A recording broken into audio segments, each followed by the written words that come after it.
mapambano dhidi ya rushwa. Dunia imebadilika na chaguzi zinabadilika, na vyama vyetu ni vyama vya watu wa kawaida, ni vyama vya wakulima, vyama vya wafugaji, vyama vya wajasiriamali, vyama vya wananchi, na wananchi walio wengi katika nchi zetu hizi ni wakulima. Kwa hiyo Mwalimu aliwahi kusema vyama vyetu bado havijafikia hatua ya kuwa vyama vya mabwenyenyi, ni vyama vya wananchi wa kawaida. Na kwa maana hiyo ni muhimu sana mara zote vyama hivi tukaendelea kutazama misingi ya haki na usawa katika nafasi za uongozi na kupambana na adui rushwa. Ukiwa na adui rushwa, watu watapata uongozi kwa kutumia fedha. Hatutapata viongozi wazuri. Wale wenye sifa watakosa sifa, na wasio na sifa kwa sababu wana fedha watapata madaraka. Matokeo yake tutatengeneza ombwe la kiuongozi na tutaweka mpasuko. Tutaweka nasema gap baina ya watu na chama. Sasa watu wakifika mahala wanasema bana, chama hiki sio msemaji wetu. Matokeo yake ni kwamba tunaanza kupoteza kuungwa mkono na watu.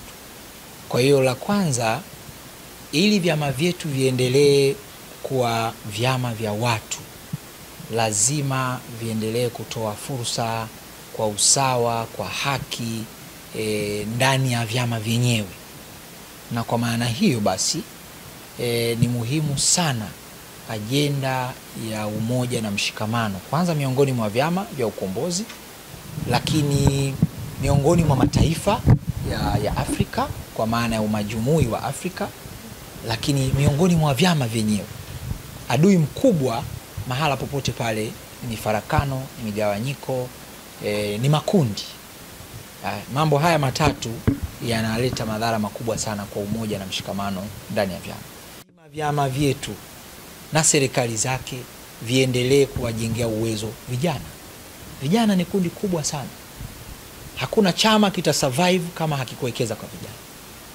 Wazee wetu, baba wa taifa, wakati wanapigania ukombozi wa bara letu la Afrika, wote walikuwa vijana. Kina Mandela, ukija ndani ya nchi yetu, kina Kawawa, kina Kambona, wote wale ilikuwa ni timu ya vijana. Ukiangalia baraza la kwanza la Mwalimu Julius Nyerere la serikali ya Tanganyika, wote walikuwa ni vijana. Kwa hiyo lazima kuwe na mfumo wa kubadilishana vijiti. Vijana wa zamani wanakwenda, wanaingia vijana wa sasa, wanaenda, tunaita succession plan.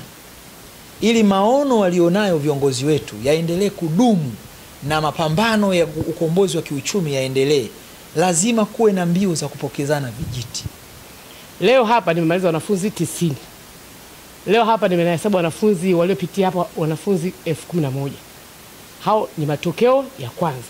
Wanafunzi namba kadhaa wamemaliza mafunzo. Hilo nao ni tokeo pia la muhimu sana. Tokeo la pili ambalo tunasema lazima matokeo ambayo yanaleta yani matokeo chanya sasa. Yani uone baada kutoka masomo sasa nini anaenda kufanya kule alikotoka. Na wao tunawaambia mara nyingi kwamba wewe umetoka shule hii ya uongozi, tunataka uwe kiongozi mshirikishaji, kiongozi ametoa matokeo chanya. Na matokeo yanatoka kwa ajili ya wao kushirikisha wale wananchi walikotoka. Kwa hiyo ndio nafasi ya pili. Na hii mara nyingi inatokea baada ya miaka miwili, baada ya mafunzo kama miaka miwili. Ukiona baadhi wengine wanatokea moja kwa moja, wengine ndio kichukua miaka miwili. Lakini teko kubwa kabisa ni ile sasa kuleta mageuzi kwa maisha ya watu.